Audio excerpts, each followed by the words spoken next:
کہاں تھی تم؟ وارڈروب سے کپڑے نکالتے وہ اس کی طرف مڑی. کہیں بھی ہو سکتی ہو, تمہیں اس سے کیا مطلب؟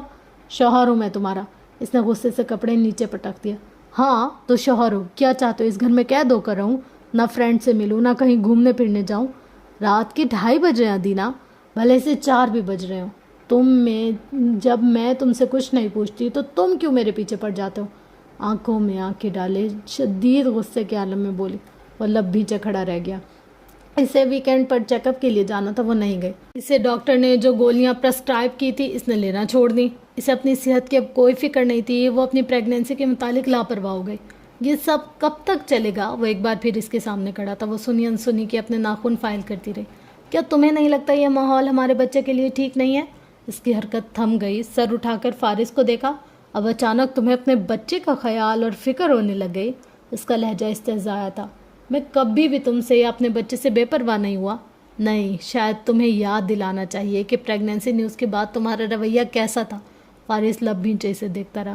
وہ جب بھی معاملہ حل کرنے کی کوشش کرتا وہ اسی طرح اس کے سانپ پر چوٹ کرتی تھی. میں اس بات کی وضاحت دے چکا تھا تمہیں. وضاحت؟ وہ ہنسی. میں ہی بے وقوف تھی کہ تمہاری وضاحت کو سمجھ نہیں پائی. ادینہ, میرے سامنے ناٹک بند کر دو اب تم. پلٹ کر بولی. میں اندھی نہیں ہوں, سب دیکھتی ہوں اور سمجھتی بھی ہوں.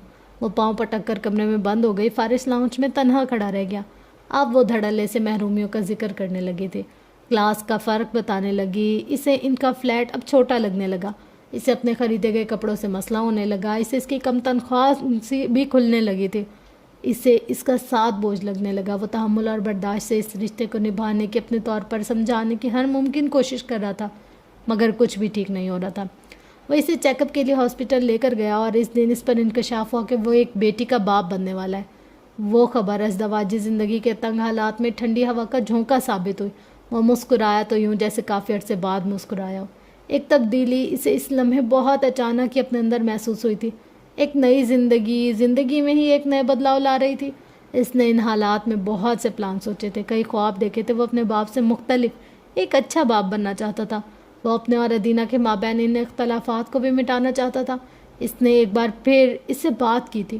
وہ اب جتنا خوش اور مطمئن تھا ادینہ کے لیے, وہ سب اتنا ہی بھاری اور بے سکونی کی علامت ہوتا جا رہا تھا. وہ اپنے بچے کے لیے بھی ایکسائٹیڈ نہیں رہی تھی. جو بھی شاپنگ تھی وہ خود ہی کر رہا تھا. بچے کے لیے کپڑے, جوتے, ننھے فراک, وہ سب خود خرید رہا تھا. مسز شیرازی کو علم ہوا تو انہوں نے امریکہ سے اس کے لیے لیارڈ سیٹ نومولود بچے کے لیے کپڑے اشیاء بھیجے تھے. ادینہ کے تاثرات عجیب سے ہوئے. اسے بچے کی شاپنگ دیکھ کر خوشی نہیں ہوئی تھی. وہ اس کے ساتھ اب باہر کہیں جانا بھی نہیں چاہتی تھی. اس رات وہ مال اکیلے ہی گیا تھا. اسے اپنی ضرورت کی کچھ اشیاء خریدنی تھی, مگر وہ گھومتے پھرتے بچوں کی شاپ میں جا کھڑا ہوا. نگاہ مختلف کھلونے سے ہوتی ہوئی ایک کچن سیٹ پر ٹھہر گئے. گو کہ ابھی بہت وقت تھا. دنیا میں آنے کے بعد اس کھلونے تک پہنچنے, اسے سمجھنے, اس کے ساتھ کھیلنے میں بھی کئی سال پڑے تھے, مگر اس نے وہ سیٹ لے لیا. وقت سے پہلے وہ بہت سے کام ابھی سے کرنا چاہتا تھا. وہ احساس اور چاہت کو, اس انتظار اور محبت کو شدت سے محسوس کرنا چاہتا تھا. خود کو ان اندیکھے وجود سے جوڑ لینا چاہتا تھا. اسے اپنے دل میں کسی بھی قسم کی سختی نہیں چاہیے تھی. جو وجود اس دنیا میں اس کی وجہ سے آنے والا تھا, اس کی زندگی میں کوئی کمی پیشی, تکلیف, دکھ, محرومی کچھ بھی نہیں چاہیے تھا. ایک طرف وہ تھا, اس کی سوچ, اس کے خواب, اس کے تاثرات تھے. دوسری طرف ادینہ زبیر تھی, جس نے اس رات بہت اچانک طلاق کا مطالبہ رکھ دیا. وہ صدمے سے گنگ اسے دیکھ کر رہ گیا. تمہیں اندازہ بھی ہے تم کیا کہہ رہی ہو؟ بے یقینی سے اسے دیکھتے اس کے لب ہلے تھے. صدمہ گہرا تھا, چوٹ کہہ رہی تھی. ہاں اچھے سے اندازہ ہے, شاید تم نے ٹھیک سے سنا نہیں, مجھے طلاق چاہیے. وہ اس کی آنکھوں میں برودیت سے دیکھتے ہوئے ڈٹ کر کھڑی ہو گئی. شادی کا مطالبہ بھی اس کا تھا, علیحدگی کا مطالبہ بھی وہی کر رہی تھی. ادینہ, اس کا نام لبوں میں ٹھہر گیا. وہ اتنی بڑی بات اتنی آسانی سے کیسے کہہ سکتی تھی؟ تم سے شادی میرا بہت غلط فیصلہ تھا. انسان کی صرف شکل و صورت میٹر نہیں کرتی, وہ اور بھی بہت کچھ دیکھنا پڑتا ہے. مجھے اروبا نے سمجھایا تھا, میں ہی بے وقوف تھی جو نہیں سمجھ پائی. میں نے غلط فیصلہ کر لیا. وہ مشتعل ہو کر کہہ رہی تھی. اپنے فیصلوں پر پچھتا بھی رہی تھی. ہم ایک بچہ ایکسپیکٹ کریں ادینہ, اسے احساس دلانا چاہا. لہجے سے کرب جھلک رہا تھا. میں اپنی پوری زندگی ایک بچے کے لیے داؤ پر نہیں لگا سکتی. بے شمار اذیتوں کو آنکھوں میں لیے وہ اپنی جگہ تھم گیا. جس نے ساری زندگی ساتھ گزارنے کا وعدہ کیا تھا, وہ اسے بیچ راستے میں چھوڑ کر الگ ہونا چاہتی تھی. شادی, زندگی, بیٹی, طلاق, اس کا سر پھٹنے لگا. اس کے حواس مختل ہونے لگے. مجھے طلاق چاہیے فارس. سخت لہجے میں پھر سے کہا۔ اسے یہ لفظ جیسے ابھی کے ابھی سننا تھے، اسے یہ رشتہ ابھی کے ابھی ختم کرنا تھا۔ میں چاہوں گا ڈیلیوری تک ہم اس پر کوئی بات نہ کریں، اس نے تحمل سے کہا۔ میں اتنا انتظار نہیں کر سکتی۔ وہ 1000 ٹکڑوں میں منقسم ہو گیا تھا۔ غلطی کس سے اور کہاں ہوئی تھی اسے اندازہ نہ تھا۔ اس کی اولاد کے حصے میں بھی آرزو جہانگیر جیسی ماں آنے والی تھی۔ اسے شدتوں سے چاہنے والی وہ لڑکی اس کی اولاد کے لیے اتنی بے حس، اتنی بے رحم ہو جانے والی تھی۔ اپنے بچے کے لیے یہ کرنا پڑے گا۔ جب علیحدگی کا فیصلہ ہو ہی چکا ہے تو اب ہمیں یہ بچہ رکھنے کی کیا ضرورت؟ وہ بدتمیزی سے چیخی۔ ابھی بھی زیادہ وقت نہیں گزرا ہے، ہم یہ سب ختم کر سکتے ہیں۔ ادینہ! اس کی آواز غصے سے پھٹ گئی۔ وہ ایک دم سے چپ ہوئی۔ فارس نے انگلی اٹھا کر اسے وارن کیا وہ اس کے بچے کے متعلق کوئی بات نہ کرے۔ تمہیں طلاق چاہیے؟ مل جائے گی، اس نے بھاری سانسوں کے ساتھ سخت لہجے میں کہا۔ ڈیلیوری کے بعد ہمارے راستے الگ ہو جائیں گے۔ جب ہم نے ساتھ نہیں رہنا تو اس بچے کو دنیا میں لانے کی کیا ضرورت؟ وہ غصے سے چیخ پڑی۔ یہ میری اولاد ہے۔ مشتعل صاحب کے ساتھ وہ پھٹ پڑا۔ میری بیٹی ہے، صرف 4 مہینے مانگ رہا ہوں تم سے۔ جہاں 1.5 سال گزار دیا وہاں یہ چند مہینے بھی گزار دو، کیا چلا جائے گا؟ وہ ضبط کیے لب بیچے اس کی آنکھوں میں دیکھ رہی تھی۔ یعنی تم چاہتے ہو میں مزید اس جہنم میں رہوں؟ میرے اس جہنم میں رہنے کا فیصلہ ہمیشہ سے تمہارا تھا۔ میرے ساتھ خاک ہونے کی طلب تم نے کی تھی، میرے ساتھ پوری زندگی گزارنے کا وعدہ تم نے کیا تھا۔ وہ ایک دم سے لاجواب ہوئی۔ میں تمہارے ساتھ کوئی وعدہ دعویٰ نہ کر کے بھی اس رشتے میں آخر حد تک مخلص رہا ہوں۔ مجھے اب صرف اپنی بیٹی سے غرض ہے، میں اس پر کوئی سمجھوتا نہیں کر سکتا۔ اس کے ارادے واضح تھے۔ وہ اس طرح سے رشتہ ختم نہیں کر رہا تھا جس طرح سے وہ چاہتی تھی۔ وہ اولاد کی کسی زنجیر میں بندھنا نہیں چاہتی تھی۔ وہ فارس وجدان کے ساتھ مزید کوئی رشتہ، کوئی تعلق نہیں رکھنا چاہتی تھی۔ اسے کل سے پہلے آج ہی طلاق چاہیے تھی۔ لیکن میں ایسا نہیں چاہتی۔ میری بیٹی کی زندگی اور موت کا فیصلہ تم نہیں کرو گی۔ اس کی آنکھوں میں لہو اترا تھا۔ اس کے تاثرات سخت پتھریلے ہوئے تھے۔ ادینہ ضبط کیے کھڑی رہی۔ وہ اسے چھوڑ کر اسی وقت باہر چلا گیا۔ کھلی فضا میں گہرے سانس لیتے اپنے اعصاب پر چھائے اس بوجھل پن کو کم کرنے کی کوشش کرتا رہا۔ واپس آیا تو اس کے سامنے کھڑی تھی وہ۔ مجھے اس گھر میں اب نہیں رہنا۔ وہ خاموش رہا۔ ساری رات اس کی آنکھوں میں گزر گئی۔ کافی تردد کے بعد اس نے بیگونیا ہاؤس جانے کا فیصلہ کر لیا۔ ادینہ 6 ماہ کی حاملہ تھی۔ وہ مزید کچھ ماہ سکون سے گزارنا چاہتا تھا۔ جب تک ان کی اولاد نہ ہو جائے اسے یہ فیصلہ دل پر پتھر رکھ کر کرنا پڑا تھا۔ کم از کم گھر کے معاملات میں تو وہ بحث نہیں کرے گا۔ صرف 4 ماہ کی بات تھی۔ وہ اسے بیگونیا ہاؤس میں لایا تو وہ ایسا شاندار گھر دیکھ کر حیران رہ گئے۔ قیمتی فرنیچر، صوفے، پردے، قالین، اوپری منزل کے کمرے۔ یہ گھر کس کا ہے؟ تمہیں اس بات سے سروکار نہیں ہونا چاہیے۔ وہ سنجیدگی سے جواب دے کر سیڑھیاں چڑھتا اوپر چلا گیا۔ وہ آنکھوں میں ایک غصے کا تاثر لیے اسے جاتا دیکھتی رہی۔ رات کا جانے کون سا پہر تھا کہ اس کی آنکھ کھلی۔ فارس کچھ دیر پہلے ہی اٹھ کر باہر گیا تھا۔ وہ بڑے سے بیڈ روم میں ایک طائرانہ نگاہ دوڑاتی کھڑکی میں کھڑی ہوئی۔ باہر لان کے اس پار فارس کے سامنے ایک طویل قامت شخص کھڑا تھا۔ سیاہ گاڑی بھی نظر آ رہی تھی۔ وہ پہلے بھی چند ایک بار آ چکا تھا۔ فارس نے یہ بتایا تھا وہ آفس کام سے آیا تھا۔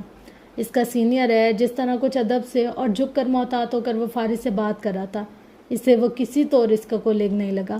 اس کی آنکھوں میں سوچ کی پرچھائیاں لہرانے لگی۔ سر جھٹک کر واپس پلٹ گئی اور نیچے جیبوں میں ہاتھ ڈالے فارس حیدر کے سامنے کھڑا تھا۔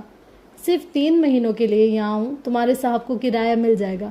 آپ کا گھر ہے، آپ جتنا عرصہ چاہیں رہیں۔ فارس چہرے کا رخ موڑے کہیں اور دیکھنے لگا۔ آنکھیں رت جگہ کی گواہی دے رہی تھی۔ رنگت زرد۔ کیا آپ ٹھیک ہیں؟ کیوں آئے ہو؟ اس نے سرد لہجے میں پوچھا۔ جمیلہ میڈم نے کچھ سامان بھیجا تھا آپ کے لیے، دراصل بیبی کے لیے، کہہ کر مسکرایا۔ فارس کے تاثرات سنجیدہ سے رہے، لبوں پر خاموشی ٹھہری رہی۔ سامان رکھ کر حیدر جا چکا تو وہ لاؤنج کے صوفے پر ہی سو گیا۔ صبح بغیر ناشتے کے آفس چلا گیا۔ گھر واپس آیا تو ادینہ زبیر اس کا راستہ روک کر کھڑی ہو گئی۔ تمہارا شیرازی خاندان کے ساتھ کیا تعلق ہے؟ کوئی تعلق نہیں، اس نے سخت کھردرے لہجے میں جواب دے کر اسے راستے سے ہٹا دیا۔ کپڑے بدل کر نیچے آیا تو اس نے موبائل پر تصویریں نکال کر رکھ دیں۔ اعظم شیرازی نے کسی تقریب میں شرکت کی تھی۔ اس کے پیچھے جو سوٹڈ بوٹڈ گارڈ تھا وہ حیدر تھا، وہی حیدر جو اکثر اوقات اس سے ملنے آتا رہتا تھا۔ تمہارا کولیگ؟ ہاں۔ مزید کتنے جھوٹ بولو گے تم مجھ سے؟ لب بھینچ کر اس نے موبائل ہٹا دیا۔ اس نے غصے سے فارس کا رخ اپنی طرف کیا۔ تم چاہتی کیا ہو؟ باوجود کوشش کے بھی وہ اپنے لہجے کو نرم نہیں رکھ سکا۔ سچ جاننا چاہتی ہوں۔ کیسا سچ؟ جو تم چھپا رہے ہو۔ ایک عام سے فلیٹ سے یہاں لے آیا، تم یہ افورڈ کیسے کر لیا تم نے؟ اور پھر ایسے ظاہر کرتے ہو جیسے شیرازی خاندان کے ساتھ تمہارا کوئی تعلق نہیں. تم تو آنٹی جمیلہ سے کوئی مدد بھی نہیں چاہتے تھے. اور پھر میں دیکھتی ہوں کہ اعظم شیرازی کا گارڈ یہاں آتا ہے. کیوں آتا ہے؟ کوئی بھی جواب دیے بغیر وہ گھر سے چلا گیا. چھٹی کا وہ دن اس نے گھر سے باہر گزارا. واپسی پر مسز گرانٹ کے پاس کچھ دیر تک بیٹھا رہا. مسز اینڈرسن سے تو روز ملاقات ہو جاتی تھی، مگر مسز گرانٹ چونکہ بیمار رہنے لگی تھی تو وہ زیادہ گھر سے باہر نہیں نکلتی تھی. وہ بستر پر لیٹی اسے دیکھتی رہی. انہیں وہ خاصا پریشان لگا، حالانکہ مسکرا کر بات کر رہا تھا. تمہاری بیوی کیسی ہے؟ ٹھیک ہے. بیبی کا نام سوچا؟ ہاں. کیا سوچا؟ وہ یہ اشتیاق سے پوچھنے لگی. جنہ. وہ اب انہیں مطلب بتا رہا تھا. وہ خوش ہوئی. تم اپنی بیٹی کو یہاں تو لاؤ گے نا؟ انہوں نے بہت مان سے پوچھا. اس نے سر ہلا دیا. مجھے خوشی ہے تم واپس آ گئے، اب کہیں مت جانا. وہ ان کے پاس بیٹھا رہا. گھر پہنچا تو ادینہ کچھ غصے سے لاؤنج میں ٹہلتی پھر رہی تھی. آج صبح سے وہ گھر سے غائب تھا، کچھ دیر پہلے ہی لوٹی تھی. تم کون ہو؟ تمہارے پیرنٹس کون ہیں؟ وہ ایک بار پھر اس کے سامنے کھڑی تھی. میرا نہیں خیال اب ہمارے درمیان ایسی کسی بھی گفتگو کا جواز بنتا ہے. اس کا لہجہ اجنبیت لیے ہوئے تھا. بالکل بنتا ہے، کیونکہ میں ابھی بھی تمہاری بیوی ہوں اور تمہارے بارے میں جاننے کا پورا حق رکھتی ہوں. وہ ضبط کیے کھڑا رہا. جواب دو مجھے. اس کی آنکھیں سرخ ہو رہی تھی. کون ہو تم؟ اب اس کی ذات کو سوالیہ نشان بنایا جا رہا تھا. اس کے کردار پر بات آ رہی تھی. اسے اس کا برتھ سرٹیفکیٹ چاہیے تھا، ماں باپ کا نام چاہیے تھا. اب وہ اس کے بارے میں سب کچھ جاننا چاہتی تھی. وہ یوں ظاہر کر رہی تھی جیسے فارس نے اسے دھوکہ دیا تھا اور وہ اس کی ذات کو، اس کے وجود کو، اس کے کردار کو مشکوک بنا رہی تھی. میں نے ایک ایسے انسان سے شادی کی جسے اپنے پیرنٹس کا بھی علم نہیں. Don't you dare Adina. اس نے شدید غصے کے عالم میں اسے مزید کچھ بھی کہنے سے روکا. تو پھر بتاؤ کس خاندان کی جائز یا پھر ناجائز اولاد ہو تم؟ اور اگلے ہی پل فارس وجدان نے اس کے گال پر تھپڑ جڑ دیا تھا. اس کا صبر، اس کی برداشت، اس کا حوصلہ بس یہیں تک تھا. وہ گال پر ہاتھ رکھے متوحش نگاہوں سے اسے دیکھ کر رہ گئی. Not other word. وہ خون ہوتی آنکھوں سے اسے دیکھتے غرایا. میری ذات پر سوال اٹھایا تو جان نکالوں گا میں تمہارے. کن پٹی کی رگیں ابھر آئی تھیں، آنکھوں سے شعلے جھلک رہے تھے. گال پر ہاتھ رکھے ادینہ پھٹی پھٹی نگاہوں سے اسے دیکھ رہی تھی. وہ دروازہ کھول کر زور سے بند کرتا باہر نکل گیا. وہ ساری رات اس نے باہر گزار دی. صبح کے وقت واپس آئے تو پورے گھر میں ہر ایک شے ٹوٹ پھوٹ کا شکار تھی. اس نے صرف اسے نہیں توڑا تھا، بیبی کاٹ کو بھی، کھلونوں کو بھی، بچے کے لیے خریدی جانے والی ہر ایک شے کو برباد کر دیا تھا. وہ پاگل ہو گئی تھی. دوپہر تک اس نے انتظار کیا، وہ واپس نہیں آئی. شام تک اس نے اروبا کو کال کی تو پھر اس کی دوستوں سے رابطہ بھی کیا. کسی کو بھی اس کے بارے میں علم نہیں تھا. غصے میں جو ہوا وہ نہیں ہونا چاہیے تھا، مگر اپنی بیٹی کی فکر تھی اسے. اس نے ہر اس جگہ اس کو ڈھونڈا جہاں وہ جا سکتی تھی، مگر وہ نہیں آئی تھی. وہ نہیں رہنا چاہتی تھی تو نہ رہے. اسے آزادی چاہیے تھی تو اسے آزاد کر دے گا. وہ اپنی بیٹی کو پاس رکھے گا اور اسے چھوڑ دے گا.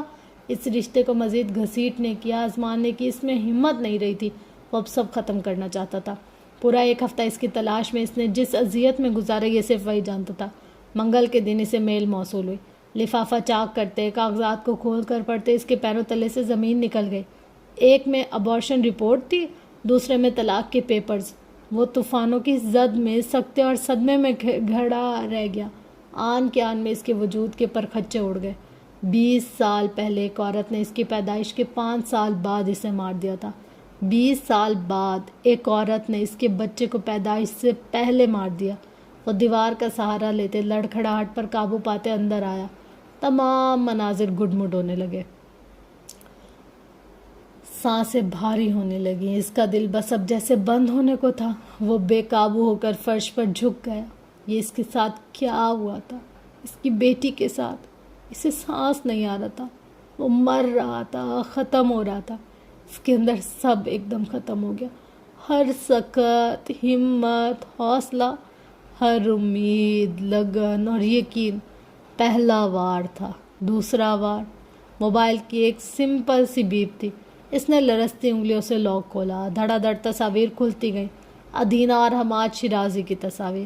وہ اس کے ساتھ مال میں تھی. وہ مہنگی ترین دکانوں پر شاپنگ کر رہی تھی، ریسٹورنٹ میں لنچ کر رہی تھی، ڈانس فلور پر اس کی باہوں میں باہیں ڈالے کھڑی تھی، پارک میں گھوم رہی تھی، ہنس رہی تھی، مسکرا رہی تھی. فارس وجدان اندر تک فنا ہو گیا. اس کی شادی شدہ زندگی کو آگ لگانے والا، اس کی بیٹی کو جان سے مارنے والا دوسرا چہرہ حماد شیرازی کا تھا. آنکھوں میں وحشت بھرا جنون لیے وہ اشتعال میں اٹھ کر گھر سے نکلا تھا. اس کا رخ شیرازی انٹرپرائزز کی طرف تھا۔ معلوم نہ تھا وہاں اس وقت کون ہو سکتا تھا، اعظم یا ہارون، وہ دونوں میں سے کسی بھی سے بھی مل سکتا تھا۔ صدر دروازے سے اندر داخل ہوتے، ریسیپشن پر کسی کے متوجہ ہونے سے پہلے شدید غصے کے عالم میں سیڑھیاں چڑھتے۔ اس نے میٹل پلانٹ سٹیل سے گلاس وال پر پے در پہ وار کر کے شیشے توڑ دیے۔ ایک شور سا اٹھا، دائیں طرف بائیں طرف گزرتے لوگ متوجہ ہوئے۔ خوف و ہراس بھری کیفیت الگ سے پھیلی تھی۔ اعظم شیرازی لفٹ سے نکل کر اپنے آدمیوں کے ہمراہ رپورٹ سننے باہر آ رہے تھے۔ ابھی ابھی میٹنگ ختم ہوئی تھی۔ ہارون شیرازی پہلو میں تھا، اعظم شیرازی آگے تھے۔ وہ اندر داخل ہوتے ہی سفید روش ٹائلز پر قدم دھرتے ان پر اچانک حملہ آور ہوا۔ سیکیورٹی گارڈز ایک دم سے آگے ہوئے تھے، اسے پیچھے ہٹانے لگے۔ اعظم شیرازی کی آنکھوں میں تعجب کے ساتھ ہی بے یقینی کا تاثر ٹھہرا۔ میں حماد کے راستے میں کبھی نہیں آیا، آپ نے حماد کو میرے راستے میں کیوں آنے دیا؟ وہ بھرپور مزاحمت کے ساتھ اپنا آپ چھڑاتے ہوئے اعظم شیرازی پر چیخا تھا۔ ہارون شیرازی سختے میں کھڑا تھا۔ کتنی بار ماریں گے آپ مجھے اور کتنی بار قتل کریں گے میرا؟ اعظم شیرازی کی پھٹی ہوئی نگاہ اس کے چہرے پر جمی تھی۔ اس کی سمجھ میں ہی نہیں آ رہا تھا بات کیا تھی، ماجرا کیا تھا، معاملہ کیا تھا، کیوں اس طرح وہ پاگل ہو رہا تھا، متوحش ہو رہا تھا۔ سیکیورٹی گارڈز پکڑ کر کھینچ کر اسے قابو کرنے لگے۔ وہ 5 لوگ تھے، وہ ایک تھا۔ وہ اپنی تمام تر مزاحمت کے ساتھ ڈٹ گیا تھا۔ لہو رنگ آنکھیں اعظم شیرازی پر، ان کے بیٹے پر جمی رہ گئیں۔ صرف ایک گھونسا جو پیٹ میں لگا تھا، ایک ضرب جو سر پر لگی۔ وہ اسے قابو کر کے نیچے گراتے فرش کے ساتھ لگا چکے تھے۔ چھوڑ دو اسے، اعظم شیرازی کی آواز گرج بن کر گونجی۔ گارڈ نے چونک کر انہیں دیکھا۔ یہاں انہیں خطرہ تھا، کون جانے وہ نوجوان ان کے ساتھ کیا کر سکتا تھا۔ میں نے کہا چھوڑ دو اسے، اب کے دھاڑ کر بولے۔ راہداری میں دور تک سناٹا پھیل گیا۔ ان کے حکم پر اسے آزاد کر دیا گیا۔ ان کے قدم بے ساختہ اس کی طرف اٹھے اور پھر رک گئے۔ اس کا سر جھکا ہوا تھا اور اس کی سسکیاں ان پر ایک ریشہ ستاری کر گئیں۔ وہ آہستگی سے اٹھ گیا، ایک زخمی بپھری ہوئی نگاہ ان پر ڈالتا وہیں سے پلٹ گیا۔ محب سناٹوں کی زد میں اعظم اور ہارون شیرازی کھڑے رہ گئے۔ مجھے سنو، جیسے کوئی بارش کو سنتا ہے، نہ توجہ سے نہ بے خیالی سے، دھیمے قدموں کی خاموش آہٹ میں، ابر برساتی اس رم جم کے درمیان اور ہوا میں گرتے اس پانی کے جیسے۔ ہوا لہرائے ایسے کہ وقت گزرتا ہو جیسے۔ یہ دن ہے کہ اب گزرا چاہتا ہے، وہ رات ہے کہ آئی چاہتی ہے۔ اس موڑ پہ موجود دھندلے کی رنگینی میں، اس موڑ پر موجود وقت کی بے یقینی میں، کسی بھٹکے ہوئے مسافر کی طرح وہ لندن کی گلیوں میں یہاں وہاں بس ایسے ہی پھرتا رہا۔ اس کا موبائل مسلسل بجتا رہا، میسیجز آ رہے تھے، وہ گھر نہیں گیا۔ اس نے ابھی تک کسی سے بھی بات نہیں کی تھی۔ ٹاور برج کے پاس رک کر اس نے مردہ ویران نگاہوں سے نیچے گہرائیوں تک دیکھا۔ رات کی تاریکی میں ٹھٹھرتے ہوئے سرد موسم میں بلندی سے وہ مناظر خاصا ہیبت ناک لگ رہا تھا۔ اس نے گہری سانس لے کر ریلنگ پر گرفت جما لی تھی۔ موبائل پھر سے بجنے لگا۔ اس کے اب موبائل نکال کر اسکرین کو دیکھا۔ جمیلہ داؤد کی کال تھی۔ وہ آنکھوں میں نمی لیے کھڑا تھا، پھر اس نے کال ریسیو کر لی۔ فارس، ان کی آواز میں ایک تڑپ تھی۔ کہاں ہو تم؟ فون کیوں نہیں اٹھا رہے؟ تم ٹھیک ہو؟ ان کی آواز سے لگ رہا تھا جیسے وہ روتی رہی ہوں۔ وہ موبائل کان سے لگا اپنی جگہ کھڑا رہا۔ سرخ پڑتی آنکھیں پھر سے نم ہونے لگی۔ کچھ بولو بیٹا، مجھ سے بات کرو، وہ بےتاب ہو کر بولی۔ اس کے ساتھ کیا ہوا تھا انہیں علم ہو چکا تھا۔ آپ کو معلوم ہے ممی ابارشن کیسے کرواتے ہیں؟ اس کی آواز بھاری گلوگیر سی۔ جمیلہ داؤد کو لگا ان کا دل بند ہو جائے گا۔ فارس، ان کی آواز کانپی۔ لاسٹ ویک میں اس کی ہارٹ بیٹ سنی تھی، ایوری تھنگ واز نارمل۔ اس کا لہجہ کمزور، آواز بھاری ہو رہی تھی، آنکھیں مسل کر آنسو دبا کر اور ان کا اثر زائل کرنا چاہا۔ لیکن اس نے میری بیٹی کے ٹکڑے کر دیے ممی، اس نے میری بیٹی کو مار دیا۔ ادینہ نے، آپ کے بیٹے نے۔ وہ آنکھوں پر ہاتھ رکھے ہچکیوں کے ساتھ رو رہا تھا۔ جمیلہ داؤد کا دل درد سے پھٹنے لگا۔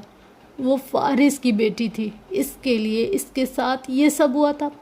ابارشن، ایک جیتا جاگتا وجود کس اذیت سے گزرا ہوگا۔ اس کا سوچ کر ہی دل پھٹنے لگ گیا۔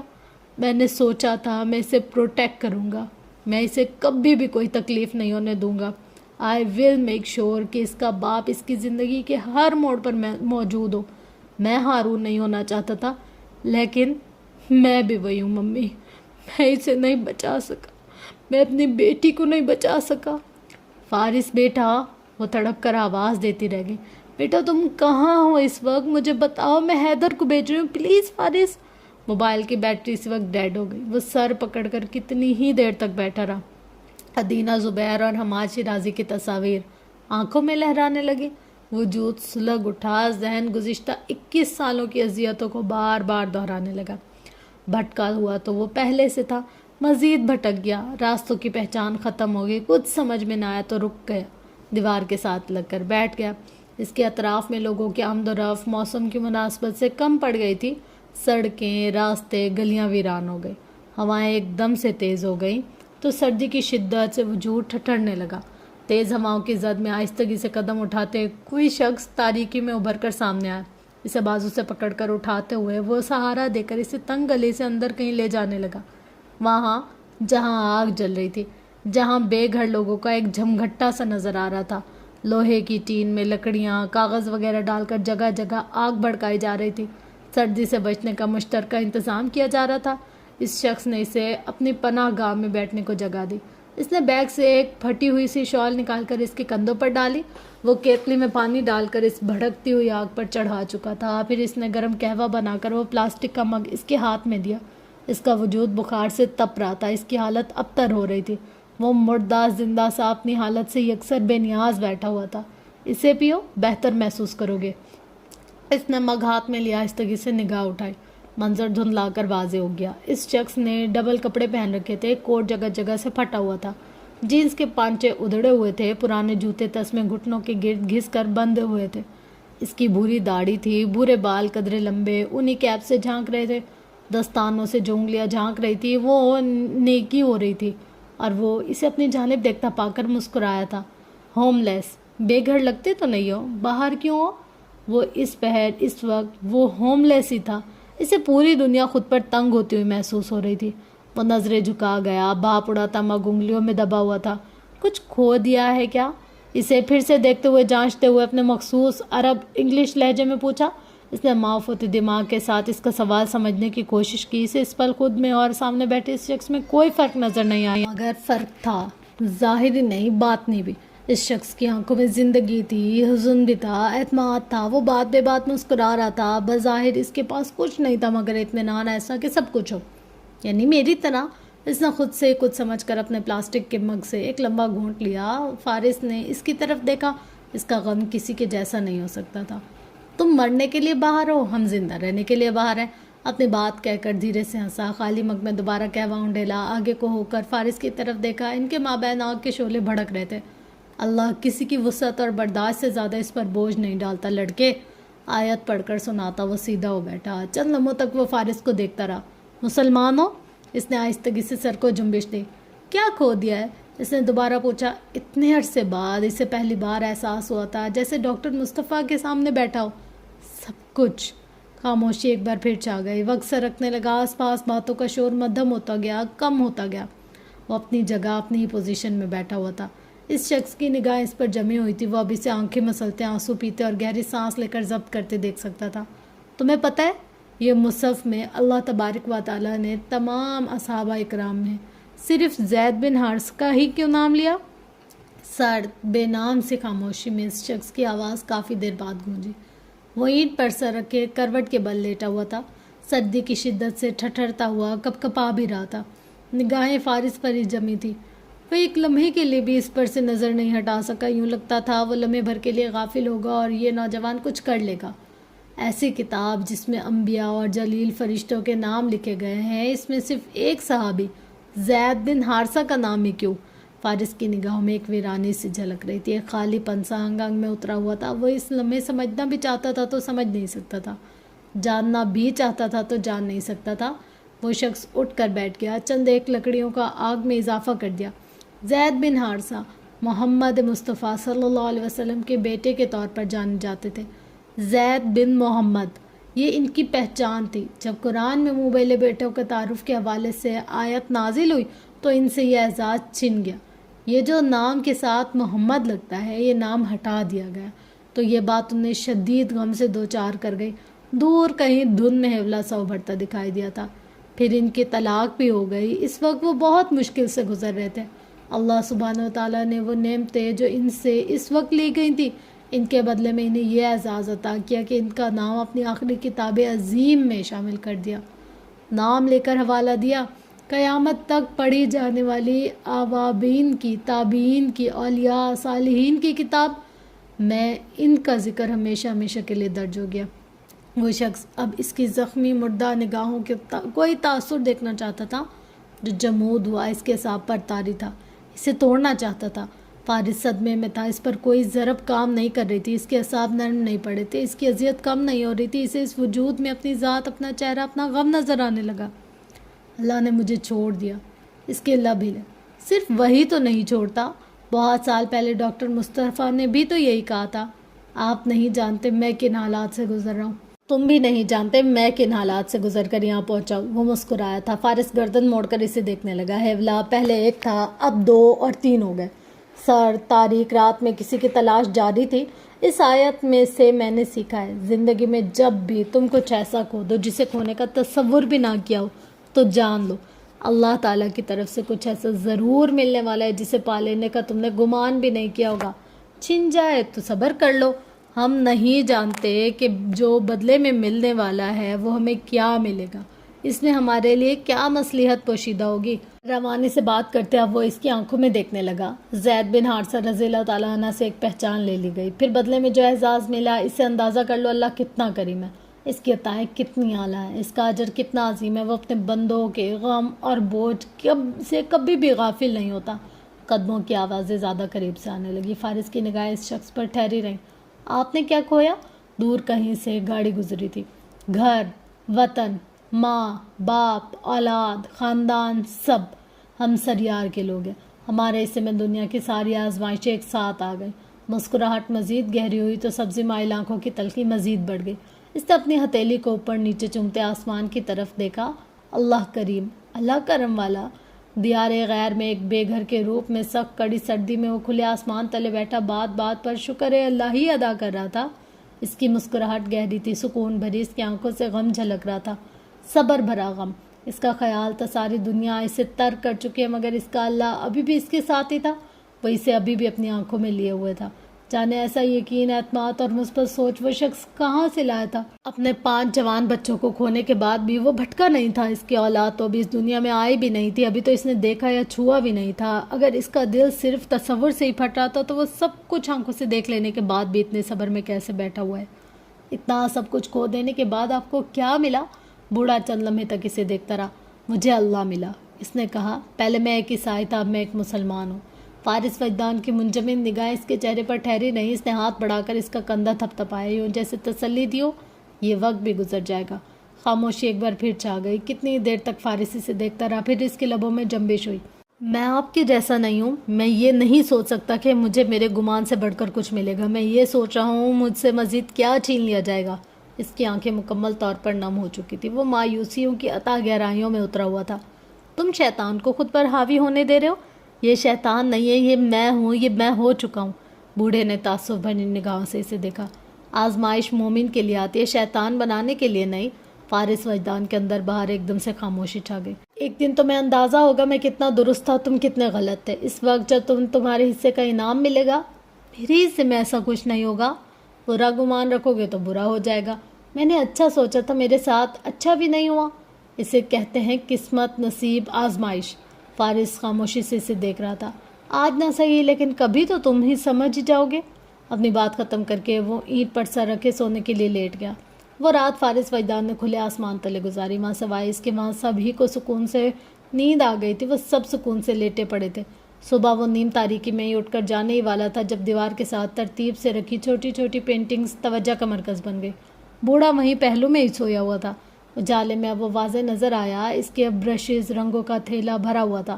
اس کی داڑھی قدرے لمبی تھی، آنکھیں اندر کو دھنسی ہوئی، کپڑے بھی کافی پرانے تھے مگر ٹیلنٹ کمال کا تھا۔ اس نے چھوٹی چھوٹی پینٹنگز پر خطاطی کر رکھی تھی جن میں قدرتی مناظر کی جھلک نظر آتی تھی۔ خریدنا چاہو گے؟ وہ اٹھ کر بیٹھ گیا، قیمت بھی بتانے لگا۔ اس نے وہیں کھڑے کھڑے اپنی جیبوں میں ہاتھ ڈالے، جیبیں خالی تھی، والیٹ گھر رہ گیا تھا۔ اس نے اپنی نفیس گھڑی اتار کر اس کے سامنے رکھ دی، 3 پینٹنگز اٹھائے، وہاں سے چلا گیا۔ ان میں ایک چھوٹی سی پینٹنگ اسری یسریٰ کی تھی، خزاں بہار کا منظر دکھاتی ہوئی، ایک شامی پناہ گزیر کی پینٹنگ۔ تم نے یہ کیا حرکت کیا حماد؟ کال ریسیو ہوتے ہی جمیلہ داؤد غصے سے چیخ پڑی تھی۔ کیسی حرکت؟ وہ انجان ہوا۔ تم اتنا گر جاؤ گے، مجھے تم سے یہ امید نہیں تھی۔ ان کی آواز شدت جذبات سے کانپنے لگی۔ تم نے اس کا گھر اجاڑ دیا، اور جو اس نے میرے ساتھ کیا اس کا کیا؟ جمیلہ داؤد اپنی جگہ تھم سی گئیں، اذیت سے آنکھیں میچ کر اپنی پیشانی پر ہاتھ رکھا۔ بچپن سے لے کر اب تک میں ہمیشہ دیکھتا آیا ہوں، آپ نے فارس کو اہمیت دیا، آپ نے فارس کا خیال رکھا، آپ نے مجھ تک کو بھلا دیا۔ اشتعال میں اپنی آواز پر قابو پاتے وہ سرد لہجے میں بولا تھا۔ فون کان سے لگائے جمیلہ داؤد اپنی جگہ منجمد کھڑی رہ گئی۔ ڈیڈ ایک مشین بن گئے، انہوں نے خود کو مصروف کر لیا، اور میں آپ سب کی اس جنگ میں کہاں تھا ممی؟ وہ چیخ پڑا۔ ان کا شدت سے دھڑکتا دل ڈوبنے لگا۔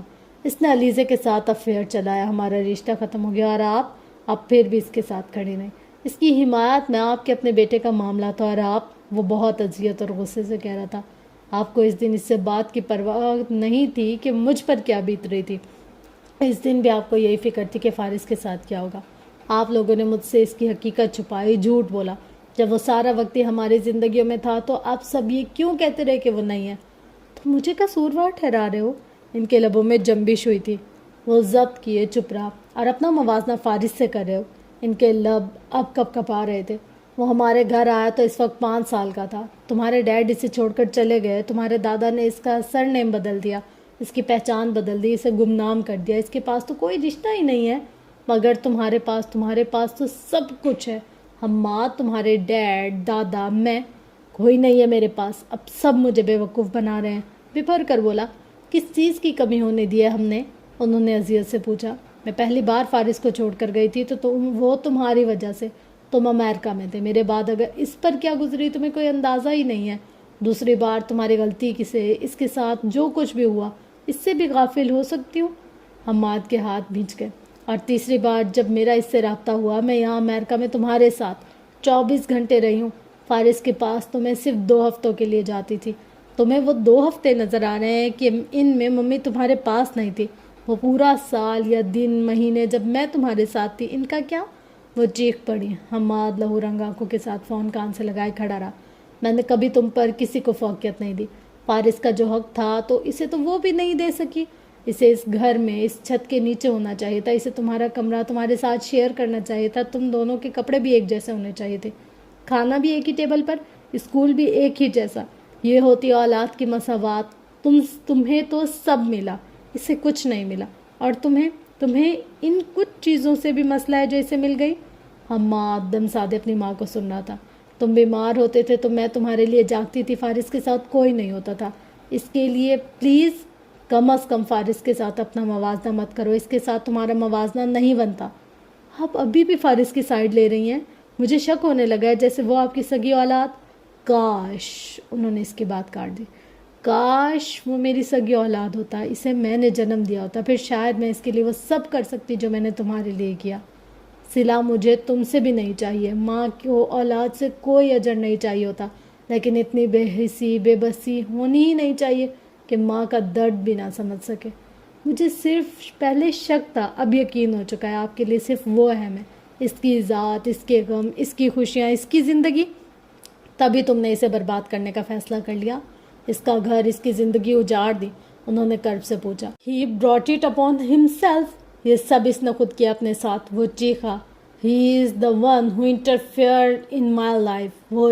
وہی تو تھا جس نے میری زندگی میں مداخلت کی تھی۔ اس نے علیزے کو مجھ سے چھینا۔ جمیلہ داؤد کو شوق لگا۔ حماد، یہ تم کیا کہہ رہے ہو؟ علیزے نے فارس کو خود اپروچ کیا تھا، وہ اس میں انٹرسٹڈ نہیں تھی۔ تم نے کبھی آ کر ہم سے بات کی ہوتی تو یہ معاملہ بھی تم پر واضح ہو جاتا۔ وہ تمہارے ساتھ اپنے رشتے میں سنسیئر ہی نہیں تھی۔ اس نے فارس کے ساتھ افیئر چلانے کی کوشش کی، جب کوئی رسپانس نہیں ملا تو تمہارے دادا سے بکواس کر دی۔ تمہیں لگتا ہے بابا کو بے وقوف بنانا آسان ہے؟ اگر اس بات میں ذرا سی صداقت ہوتی تو وہ دونوں آج ساتھ ہوتے۔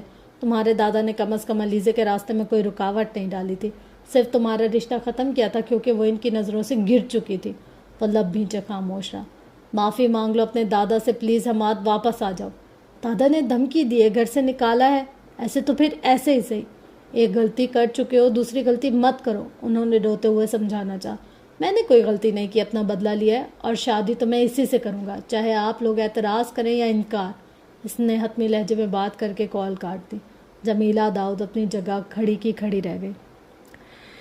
یار ہائے ہائے ہائے، کیا تو ایپیسوڈ تھی نا، اللہ مما مجھے رونا آ رہا ہے یار۔ فارس کے ساتھ کتنا گندا سین ہوا ہے نا، اللہ اللہ اللہ، اس کی بچی جو لوگ ایسے منافق ہوتے ہیں نا، مطلب میں تو منافق ہی کہوں گی کہ دیکھو کتنا منافق ہے کہ مطلب بھائی ہی ہے نا، سگا یا سوتیلے کو چھوڑو، اس کا تو بھائی ہے نا فارس کا، پر نفرت اور منافقت کی حد میں اس نے اس کی آئے ماں، اور ایک ماں کا دل کیسے کٹ جاتا ہے کہ اپنی اولاد کو وہ مار دے۔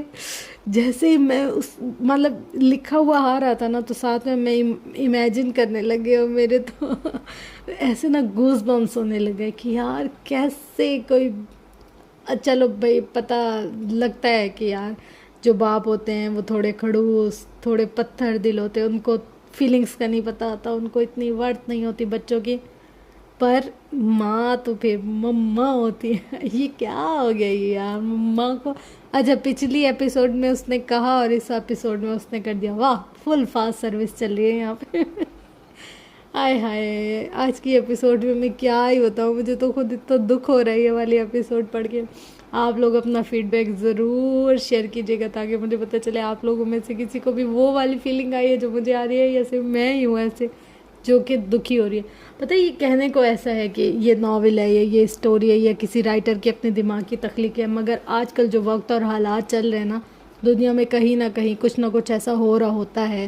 اکثر لڑکیاں ایسے کرتی ہیں، آدمیوں کے بہکاوے میں آ کے یا چیزوں کے لالچ میں آ کے ایسے کرتی ہیں کہ ان کو نا بھول جاتا ہے ہم کیا ہیں، ہماری پہچان کیا ہے، ہمیں کیا کرنا چاہیے کیا نہیں، وہ ان چیزوں کے اثر میں آ کے اپنا اصل بھول جاتی ہیں۔ یار جو بھی ہو، بس مما کو نہیں چھوڑنا چاہیے اپنے بچوں کو۔ جب مما چھوڑ دیتی ہے نا پھر کوئی ایسا نہیں ہوتا کہ وہ اپنا سکے۔ انسان کی زندگی میں دو ہی تو رشتے بہت خالص اور سچے سے ہوتے ہیں۔ ایک سب سے پہلا رشتہ خالق، تخلیق کرنے والا یعنی کہ اللہ، اور اس کے بعد دنیا ملانے والی، ہمارے وجود کو ایک پہچان دینے والی، ایک نا روح کو ایک پلیٹ فارم دینے والی جس میں ہم پرفارم کر سکیں، ہم جو بھی ہیں اپنی لائف میں۔ ہم بہت بڑے کوئی پریزیڈنٹ ہیں، ہم بھیک مانگنے والے ہیں، ہم ٹیوشن پڑھانے والے ہیں، ہم اسکول پڑھانے والے ہیں، ہم جاب کرنے والے ہیں، ہم ڈیزائنر ہیں، ہم کچرا ہیں، یا ہم بادشاہ ہیں، جو بھی ہیں۔ ماں جو ہوتی ہے نا وہی تو ہوتی ہے جو ہمیں کریٹ کرتی ہے یار۔ اللہ، ایک اللہ، اور اللہ کے بعد ماں ہی۔ کوئی بھی محبت کیسے اتنی امپورٹنٹ ہو سکتی ہے۔ اللہ ہمیں برے وقت، برے حالات اور برے لوگوں کے شر سے بچائے ہمیشہ۔ جب بھی میں تو نماز پڑھتی ہوں نا، آپ لوگوں سے شیئر کرنے کا یہ کہ اگر آپ لوگ بھی اس چیز کو کریں تو یہ بہت اچھا رہے گا کہ جب بھی آپ لوگ نماز پڑھیں نا، اللہ تعالیٰ سے ایک چیز ضرور مانگیں، کیونکہ ہم انسان ہیں، ہم سے خطا فٹافٹ سے ہو جاتی ہے۔ تو یہ جو دعا ہوتی ہے نا یہ ہماری پروٹیکٹر ہوتی ہے، تو ہمیشہ اللہ سے دعا مانگے، اللہ ہمیں برے وقت، برے حالات اور برے لوگوں سے بچا کے رکھنا۔ اور ایک عورت کے لیے خاص طور پر یہ جو مردوں کا ٹریپ ہے نا، اس سے بچنا، خود کو نکالنا اور اس سے خود کو الگ کرنا بہت ڈیفیکلٹ چیز ہے۔ مطلب عورت کیا مانگتی ہے، مردوں کو اس کی سائیکی کا پتہ ہوتا ہے کہ عورت کو کیا چاہیے۔ عورت کو چاہیے محبت، دو چار چکنی چپڑی باتیں، تھوڑی بہت شاپنگ، اور بس۔ مطلب کہ یا اللہ بس ہمیں بچانا۔ وہ کہہ رہے ارے ارے ارے پاپی، یہ میں نے کیا دیکھ لیا، کچھ ایسا ہی سین ہے، یہ میں نے کیا پڑھ لیا۔ خیر آپ لوگ اپنا فیڈ بیک ضرور شیئر کیجیے گا، کیونکہ جب تک آپ لوگ شیئر نہیں کریں گے مجھے کیسے پتہ چلے گا۔ اب بجنے رات کے 3 اور ہم لوگ اسٹارٹ کرنے لگے ایک اور ایپیسوڈ۔ دیکھتے ہیں وہ کتنے بجے اینڈ ہوتی ہے۔ مطلب اس ایپیسوڈ کو تو میں اینڈ کر کے ہی سوں گی۔ آج کی 3 ایپیسوڈز جو ہوں گی نا ان کو کمپلیٹ کر کے پھر ہی میں سوں گی، اور دیکھتے ہیں ہوتی ہے یا نہیں، پتہ چلے اس سے پہلے میری آنکھیں بند ہونے لگ جائیں۔ تو دیکھتے کیا ہوتا ہے۔ خیر یہ تھی آج کے ایپیسوڈ۔ اپنا گرد و نواح لویال کا بہت زیادہ خیال رکھیے گا اور مجھے اپنی دعا میں بہت زیادہ یاد رکھیے گا۔ دیکھتے ہیں آگے اس کا کیا انجام ہوتا ہے۔ مطلب جو اپنی بچوں کی نہیں ہوتی نا وہ کسی کی نہیں ہوتی، اور اب دیکھتے ہیں اس کسی نہ ہونے والی کا کیا انجام ہوتا ہے۔ تو تب تک کے لیے لو یو آل، اللہ حافظ.